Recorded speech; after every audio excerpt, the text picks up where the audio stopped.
નમસ્કાર, હું છું કિરણ કાપુરે. નવજીવન ન્યૂઝમાં આપનું સ્વાગત છે.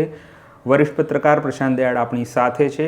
બગદાણા વિવાદની વાત છે, પણ બગદાણા વિવાદ હવે નરેન્દ્ર મોદી જે ગુજરાતની મુલાકાતે આવી રહ્યા છે તેમાં વિક્ષેપ પાડશે તેવી સંભાવના દેખાઈ રહી છે. બગદાણા વિવાદ હવે ખાસો ચગી ચૂક્યો છે અને પહેલાં એનું જે રેલો હતો એ ગાંધીનગર સુધી પહોંચ્યો અને હવે નરેન્દ્ર મોદીને મુલાકાત જે છે એમાં વિક્ષેપ પાડે એવી સંભાવના છે. તો તે વિશે પ્રશાંતભાઈ સાથે વિગતે વાત કરીએ. પ્રશાંતભાઈ, આ શક્યતા અત્યારે દેખાઈ રહી છે બગદાણા વિવાદ પહેલાં ગાંધીનગર, હવે છેક દિલ્હી સુધી, હવે તો મોદીની વાત આવે તો દિલ્હી સુધી પહોંચવાની વાત છે. તો શું થાય એવું લાગે છે? કિરણ, સૌથી પહેલાં વાત કરવી છે કે આખી ઘટના કેટલી સામાન્ય હતી. કારણ કે આમાં બે વ્યક્તિનો ઝઘડો હતો. અત્યારે આરોપ પ્રત્યારોપ જરાક જુદા થઈ રહ્યા છે. એ આરોપ પ્રત્યારોપ કેટલા સાચા કેટલા ખોટા એની તપાસ માટે તો એક એસઆઈટીનું ગઠન થયું છે. જે કોળી યુવાન છે નવનીત, એની ઉપર બહુ ઘાતક રીતના હુમલો થાય છે અને હુમલો થયા પછી એ જે કોળી યુવાન નવનીત છે એનો આરોપ હતો કે આ હુમલો માયાભાઈ આહિરના દીકરા જયરાજ આહિરે કરાવ્યો. કારણ કે એક ડાયરાના કાર્યક્રમમાં નવનીતે ફોન કર્યા પછી માયાભાઈને માફી માગવી પડી હતી. એનો આ વિવાદ હતો. માયાભાઈ અને એમના દીકરાનું કહેવું છે કે આ ઘટના પાછળ એવો સામેલ નથી. પોલીસ આ વિશે ખુલીને કંઈ બોલતી નથી કે કેમ માર્યા. માયાભાઈ કે જયરાજ નથી તો નવનીત ઉપર હુમલો કેમ થયો એ મુદ્દે પોલીસે બોલવાની જરૂર હતી. પણ પોલીસે એક તો કેમ માર્યો એનું કારણ પોલીસ બોલી નહીં. પોલીસ ખાનગીમાં એવું કહે છે કે આ જે માણસ છે નવનીત, કોળી સમાજમાંથી આવે છે, એ ત્યાં નાજુ નામના એક દારૂના વેપારીની માહિતી પોલીસને પૂરી પાડતો હતો, માટે એના ઉપર હુમલો થયો છે. તો સૌથી અગત્યની વાત એવી છે કે જો આ નવનીત પોલીસને દારૂની બાતમી આપતો હતો અને જો નવનીત ઉપર હુમલો થાય છે તો પોલીસ માટે શરમજનક ઘટના છે કે પોલીસ પોતાના બાતમીદારનું રક્ષણ ન કરી શકી. તો પોલીસે વધારે આક્રમક થવાની જરૂર હતી. માની લો કે એ વાત સાચી છે, નવનીત પોલીસનો બાતમીદાર છે, તો પણ આ વાતે પોલીસ રેકોર્ડ ઉપર બોલતી નથી. આ પોલીસ ખાનગીમાં ચળભળ કરે છે.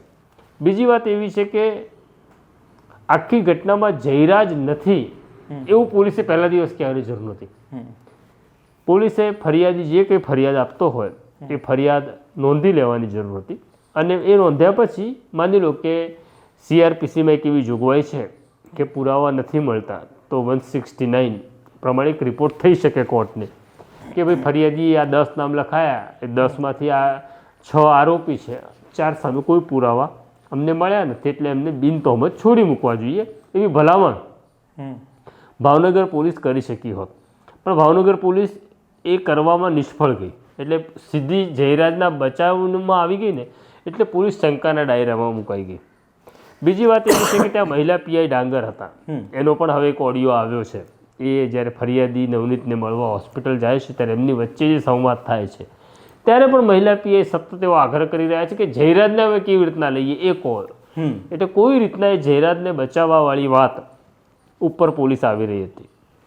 એના પછી વાત આગળ વધે છે. પોલીસ કલમ લખતી નથી, કલમ ઘટાડે છે. પછી હીરાભાઈ સોલંકીની એન્ટ્રી થાય છે. હવે હીરાભાઈ સોલંકીની એન્ટ્રી થઈ એનું પણ એક બીજું ગણિત છે. કારણ કે હીરાભાઈને પહેલેથી માયા આહિર સામે ગુસ્સો છે. ગુસ્સાનું કારણ એવું છે કે એમનો મત વિસ્તાર છે રાજુલા, ત્યાં પહેલાં કોંગ્રેસનો દબદબો હતો અને ત્યાં જે અમરીશ ડેર ધારાસભ્ય હતા પહેલાં, એના પ્રચારની અંદર માયાભાઈ આહિર ત્યાં અવારનવાર આવતા હતા. એ ગુસ્સો છે એટલે એ સરભર કરવાનો. આ મુદ્દામાં પણ પાછી જેમ પોલીસની પેલી નિષ્ફળતા આવી, આખી ઘટનામાં કોઈ સિનિયર પોલીસ અધિકારીઓ વચ્ચે પડ્યા હોત અને સમાધાનકારી રસ્તો અપનાવ્યો હોત તો મને આશ્ચર્ય એ છે કે આખી વાત એક PI અને એક DYSP રીમાબા ઝાલા એમની ઉપર છોડી દેવામાં આવી. આ ઘટનામાં નથી તો SP વચ્ચે પડતા કે નથી તો રેન્જ IG વચ્ચે પડતા. નાના અધિકારીઓના હવાલે આ ઘટનાને સોંપી દીધી. કાં પછી એમને આ ઘટનાની ગંભીરતા નહીં સમજાઈ હોય કે આ આગળ જતાં આ ઘટના મોટી, એટલે પોલીસે આખી ઘટનાની ગંભીરતા સમજવામાં મોડું કર્યું અને વિલંબથી સમજાય. પછી જ્યારે હીરા સોલંકીની એન્ટ્રી થાય છે અને હીરા સોલંકી જે ભાષામાં વાત કરે છે ત્યારે મને એવું લાગે છે કે ત્યાંના જે મંત્રી છે જીતુ વાઘાણી, જે સરકારના પ્રવક્તા પણ છે, એમને પણ આ ગંભીરતા સમજાવવી જોઈતી હતી. અને બંને પાર્ટીના છે, માયાભાઈ પાર્ટીના છે, એમનો દીકરો જે છે એ તો હવે ઇલેક્શન લડવાની પણ તૈયારીમાં છે, અને હીરા સોલંકી એમના ધારાસભ્ય છે, પુરુષોત્તમ સોલંકી એમના મોટાભાઈ ભાવનગરમાં છે. તો આ બધા વચ્ચે એક મિટિંગ કરાવી દેવાની હતી જીતુ વાઘાણીએ, પણ આવું પણ ત્યાં ન થયું. અને પછી 12 જેટલા MLA કોળી સમાજમાંથી આવે છે, 3 MP, આ બધા ગાંધીનગર પહોંચે છે. હવે તમે જુઓ કે કેટલી સામાન્ય ઘટના છે, શુલ્લક વાત છે, મારામારીની ઘટના છે, એમાં મુખ્યમંત્રીને વચ્ચે પડવું પડે છે. એટલે બહુ શરમજનક છે પાર્ટી માટે કે પોલીસ માટે કે આટલી નાની ઘટના. હવે જો આવી ઘટનાઓમાં મુખ્યમંત્રીને દરમિયાનગીરી કરવી પડે તો પછી મુખ્યમંત્રી બીજા કામ ક્યારે કરશે રાજ્યના? પણ મુખ્યમંત્રી સુધી આખો મામલો જાય છે. હવે ખબર નહીં આ આખા ઘટનાક્રમમાં હર્ષ સંઘવીએ પોતાની જાતને અળગી રાખી કે નથી રાખી, કારણ કે ગૃહનો હવાલો તો એમની પાસે છે, પણ આ સંદર્ભમાં એમનું કોઈ નિવેદન નથી આવ્યું. પછી રેન્જ આઈજી છે એક SITનું ગઠન કરી દે છે, અને SIT હવે તપાસ કરે છે. હવે જે આરોપીઓ અગાઉ પકડાયા ત્યારે ફર્ધર રિમાન્ડ હવે SIT લેવાની છે. પણ સવાલ અહીંયા એવો છે કે આખા મુદ્દા ઉપર સરકાર કે પોલીસ શું કહેવા માગે છે એનું એક વાક્ય આવતું નથી. અને એના કારણે હવે એવું થયું કે સુરતના જે કોળી સમાજના આગેવાનો છે એ લોકો પણ ત્યાં આવે છે, અને હવે એવો કાર્યક્રમ નક્કી થયો કરી રહ્યા છે એ લોકો કે વડાપ્રધાન જ્યારે આવી રહ્યા છે રાજકોટ અને સોમનાથ, ત્યારે કોળી સમાજ આ કાર્યક્રમથી અળગો રહી પોતાનો વિરોધ વ્યક્ત કરશે. તો વિચાર કરો કે એક સામાન્ય ઝઘડાની વાત મુખ્યમંત્રી સુધી જાય છે, અને હવે વડાપ્રધાનના કાર્યક્રમને દજાડે એવી સ્થિતિ નિર્માણ થઈ. તો કોની બેદરકારી?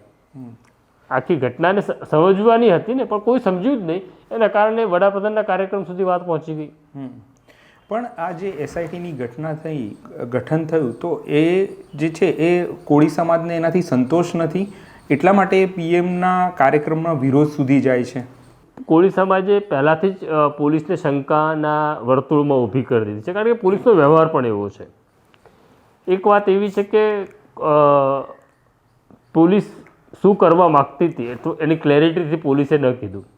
તપાસમાં ખુલે તો તમે નિયમ એવો છે કે જ્યારે ફરિયાદી કે જે ફરિયાદ લખાવતો હોય ત્યારે તમારે લખવાની હતી. મેં કહ્યું એમ પછી તમારે નામ કેટલાક કાઢી નાખવા હતા. જો માની લો કે જયરાજ આહિર સામે કોઈ પુરાવા નથી તો તમે કાઢી શકતા હતા તપાસમાં, પણ એમણે નામ લખવાની જ ના પાડી દીધી, 307ની કલમ ઉમેરવાની ના પાડી દીધી. એટલે પહેલાં તો પોલીસ શંકાના દાયરામાં હતી. હવે જે SITનું ગઠન થયું છે, જેમાં ભાવનગરના કોઈ પોલીસ અધિકારીઓ નથી, અમરેલીના ASP છે અને ભાવનગર રેન્જ IG એટલે બોટાદના એક SOGના અધિકારી છે, PI છે, આમ 5 કે 6 લોકો છે, એ પણ કંઈ બોલતા નથી.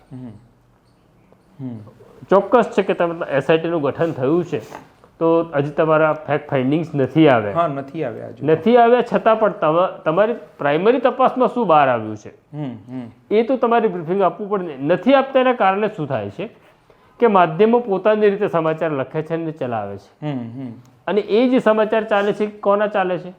તો એ જે ત્યાં લોકો આવે છે એના સમાચાર ચાલે છે. માયાભાઈ આહિર અને જયરાજ આહિરે આ બંને પોતાની જાતને આ વિવાદથી દૂર રાખવા માટે એવું એક વલણ અખત્યાર કર્યું છે કે આપણે માધ્યમોમાં નથી જવું, વિવાદ ન શમે ત્યાં સુધી. એટલે થાય છે શું કે અત્યારે જે કે સમાચાર ચાલે છે કોળી સમાજના જ ચાલે છે. આપણા સંવાદદાતાએ માયાભાઈ આહિર અને જયરાજ આહિરને ત્યાં સંપર્ક કરવાનો પ્રયત્ન કર્યો તો વચ્ચેના જે લોકો છે એમણે એવું કહ્યું કે હમણાં એ ઇન્ટરવ્યૂ આપવા માગતા નથી, એ એમનો પ્રશ્ન છે. પણ અત્યારનું તમે જે રિપોર્ટિંગ જુઓ તો તમને એવું લાગે કે કોળી સમાજનું જ રિપોર્ટિંગ થઈ રહ્યું, અને પોલીસ પોતાની વાત મૂકતી નથી, માયાભાઈ આહિર પોતાની વાત મૂકતા નથી, અને સામાન્ય ઝઘડો મુખ્યમંત્રીથી વડાપ્રધાન સુધી પહોંચે એટલી દુર્દશા આપણા તંત્રની છે. હવે વડાપ્રધાન જ્યારે અહીંયા આવી રહ્યા છે ત્યારે ઓબ્વિયસલી ઇન્ટેલિજન્સનો રિપોર્ટ હોય તો એ રીતે આ કોળી સમાજની એક થ્રેટ હોય તો એ લોકો કઈ સાવચેતી રાખશે કે ભાઈ આ મુલાકાત જે છે એ ડિસ્ટર્બ ન થાય? નહીં, ચોક્કસ. જ્યારે આ પ્રકારની VVIP મુવમેન્ટ રાજ્ય બહારથી આવતી હોય છે ત્યારે આઈબી પોતાનું કામ કરતી હોય છે. ખાલી કોળી સમાજનું જ નહીં, બીજા કોઈ સમાજના આંદોલન ચાલે છે, વિવાદ ચાલે છે, નથી ચાલતા, આ બધાનો જ એક સર્વગ્રાહી રિપોર્ટ તૈયાર થતો હોય છે. એનું કારણ એવું છે કે માની લો કે આમાં તો એવું કહ્યું છે કે કોળી સમાજના આગેવાનો નહીં જાય એવી એક ચર્ચા છે. હજી ફાઇનલ કંઈ એમનું આવ્યું નથી, પણ કોળી સમાજ આ કાર્યક્રમથી અળગો રહેશે. અળગો રહે ત્યાં સુધી પણ વાંધો નથી, પણ વડાપ્રધાનનો ક્યાંય કાર્યક્રમ હોય અથવા રોડ શો થવાનો હોય ત્યાં કોઈ કોળી સમાજના યુવાનો આવી કાળો શર્ટ બતાડે કે સૂત્રોચ્ચાર કરે તો આ સરકાર અને ખુદ બધા જ શરમજનક સ્થિતિમાં મુકાઈ જાય. એટલે આઈબીએ પોતાનું કામ તો કર્યું જ છે કે આ પ્રકારની ઘટનાઓ છે. હવે વડાપ્રધાન જ્યારે અહીંયા આવે એની પહેલાં આ પ્રશ્નનું સમન થઈ જવું જોઈએ. નહીં તો કારણ કે બધા જ એક સરખા વિચારવાળા હોતા નથી. કોઈ પોતાનો વિરોધ વ્યક્ત કરવા કંઈક જુદો જ કાર્યક્રમ ઘડી કાઢે તો આઈબીએ ચોક્કસ સરકારનું ધ્યાન દોર્યું જશે આ વિષયને લઈને. પણ આ જે ઘટના બની છે બગદાણામાં, તમે થોડું ઘણું તો એનું પોલિટિકલ જે અસર પડશે એની વાત કરી છે, પણ આ મોદી સુધી વાત જાય, આ પોલિટિકલ અસર આ ઘટનાની લાંબા ગાળે કશું થઈ શકે એવું કંઈ આપણે જોઈ શકીએ છીએ અત્યારથી? જો કિરણ, આ આખી ઘટનામાં સમજવાની જરૂર છે કે પોલિટિકલ અસર થાય તો શું, કોને નુકસાન કે ફાયદો છે. તો આ બંને નેતાઓ છે એ તો ભાજપના જ છે. બરોબર. એટલે જે લોકો માની લો કે કાલે કોઈ એક જૂથ નારાજ થયું, આહિર જૂથ નારાજ થયું કે કોળી સમાજ નારાજ થયું, તો શું કોંગ્રેસને મત આપશે? એવું તો થવાનું નથી ને. તો નારાજગીનો નુકસાન ભાજપને થવાનું નથી, એ ભાજપને ખબર છે. એટલે મને એવું લાગે છે કે પાર્ટી લેવલે પણ આને હેન્ડલ કરવામાં મોડું થઈ ગયું કે આમાં આપણને ક્યાં નુકસાન છે. આમાં હમણાં માની લો કે આમ આદમી પાર્ટી કૂદી હોત કે કોંગ્રેસ કૂદી હોત તો કદાચ સરકારને એની ગંભીરતા સમજાઈ હોત, પણ અહીંયા એવું કંઈ જ થયું નહીં. હવે હીરાભાઈનો પણ જે ગુસ્સો છે પાર્ટીને ખબર છે. પાર્ટી હીરાભાઈ સાથે પણ વાત કરી શકતી હતી, પાર્ટી એ પણ નથી કર્યું. નથી માયાભાઈ સાથે પાર્ટી વાત કરતી, નથી હીરાભાઈ સાથે વાત કરતી. તો આખી ઘટનામાં પાર્ટી તો મુખ પ્રેક્ષક બનીને કુંડાળાની વાર ઊભી છે. પણ આ જે ઘટના બની એમાં કોળી સમાજનું આટલું એગ્રેશન, એમના આગેવાનોનું આટલું એગ્રેશન, એનું એક કારણ સામે માયાભાઈ છે, એ કારણ છે સૌથી અગત્યનું કારણ. ચોક્કસ માયાભાઈ ન હોત તો આટલો ગુસ્સો તો ન જતો. કોઈ માની લો કે કોઈ આહિર સમાજના જ વ્યક્તિ સાથે ઝઘડો હોત, અને એવું પણ નથી, આમાં જે આરોપી છે એ પાછા કોળી સમાજના પણ છે. એટલે બધા જ આરોપી કઈ આહિર સમાજથી આવે છે એવું પણ નથી. પણ માયાભાઈ છે કે જયરાજ આહિર છે એટલે આ ઘટનાને હાઈપ મળી ગયો છે. જો સામાન્ય વ્યક્તિએ કોઈ હુમલો કર્યો હોત તો મને એવું લાગે છે કે તો પોલીસે આ ઘટનાને માં ફરિયાદી જે લખાવતો એ લખી પણ લીધું હોત. આ વિવાદ તો ત્યાંથી ઊભો થયો ને કે ફરિયાદી એવું કહે છે કે ભાઈ કિરણભાઈ હતા અને પોલીસ કહે ક્યાં જ કિરણભાઈ હોય એના પુરાવા લાવો. તો એમાં જે વિલંબ થયો અથવા જે રીતના હેન્ડલ થયું એના કારણે થયું. માયાભાઈ ના હોત તો ચોક્કસ આટલો મોટો વિવાદ પણ ન થાત. અને હવે જે નવનીતભાઈ જે પીડિત છે એમણે પહેલાં માયાભાઈ આહિરના દીકરાનું નામ દીધું કે ભાઈ એ એમનો હાથ છે, મને માર પડ્યો એમાં. અને હવે એમણે એવી વાત કરી છે કે માયાભાઈ આહિરનો પણ ફોનનું તપાસ થવી જોઈએ કે એમણે ક્યાં ક્યાં ફોન કર્યા છે. જો એ તો હવે વાત એવી છે કે આખી ઘટનામાં માયાભાઈ કે જયરાજભાઈ કોણ છે એ તો આખું એસઆઈટીએ નક્કી કરવાનું છે. આ બધાના call detail record police SIT લેશે જ, કારણ કે એ યુવાન આઈપીએસ અધિકારી છે ગઢવી. એમને પોતાની તપાસ કેવી રીતના કરવી એ સારી રીતના ખબર છે. એટલે બધાના સીડીઆર લેવામાં આવશે અને સીડીઆર લીધા પછી કોણ ક્યાં હતું, કોની સાથે વાત કરતું હતું, કોનું ટાવર ડમ ક્યાં આવે છે એ બધું જ મળશે. આ જગતમાં એવું છે હવે કંઈ ખાનગી રહેતું નથી, વહેલા મોડા બધું કાગળ ઉપર આવે છે. અને બીજું કોળી સમાજની જે શંકા છે કે એસઆઈટી પાછી માયાભાઈના ઈશારે કામ નહીં કરે ને, કારણ કે ખાનગીમાં જીતુ વાઘાણી એક કોળી સમાજને એવી એક શંકા છે કે જીતુ વાઘાણીએ સૂચના આપી દીધી છે અધિકારીઓને કે કોઈ પણ હિસાબે જયરાજનું નામ ન આવવું જોઈએ આખી ઘટનામાં. પણ કે એ ખાનગી એટલે નથી રહેતું, કારણ કે કોળી સમાજના જે વકીલો છે એ હવે એસઆઈટી કઈ રીતના કામ કરી રહી છે એનું પણ સુપરવિઝન કરી રહ્યા છે. એટલે કંઈ ખાનગી રહેશે નહીં બહુ.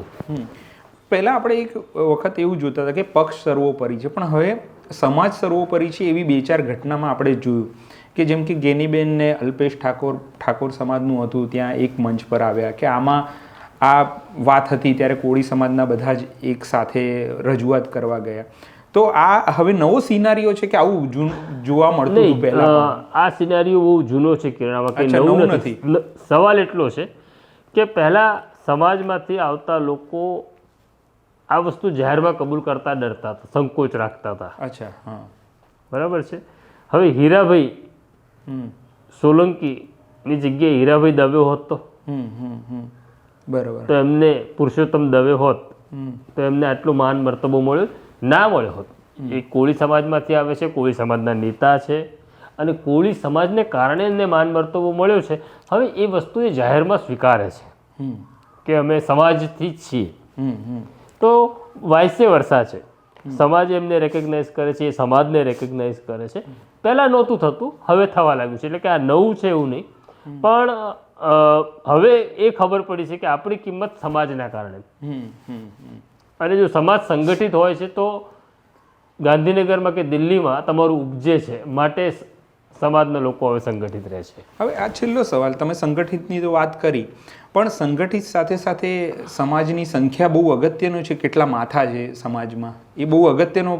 ખાલી કોળી સમાજ કે બીજા કોઈ સમાજની શું કામ વાત કરીએ? હા, ગાંધીજીની આઝાદીની લડાઈમાં સંખ્યા ન હોત તો અંગ્રેજો માન્યા હોત?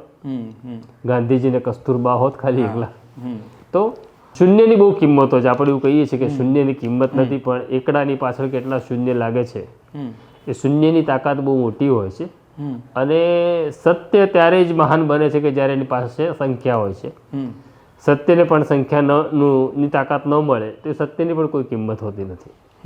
બગદાણા વિવાદની વાત પ્રશાંતભાઈએ વિસ્તારથી આપણી સાથે કરી અને ગુજરાતના મુલાકાતે આવી રહેલા વડાપ્રધાન નરેન્દ્ર મોદીને કોળી સમાજ તેનો વિરોધ દર્શાવે છે કે નહીં, ને સરકાર તેની સામે શું પગલાં લેશે તે હવે જોવાનું રહ્યું, આપણને ખબર પડશે.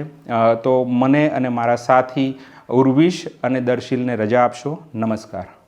વૈષ્ણવજન તો તેને કહીએ જે પીડ પર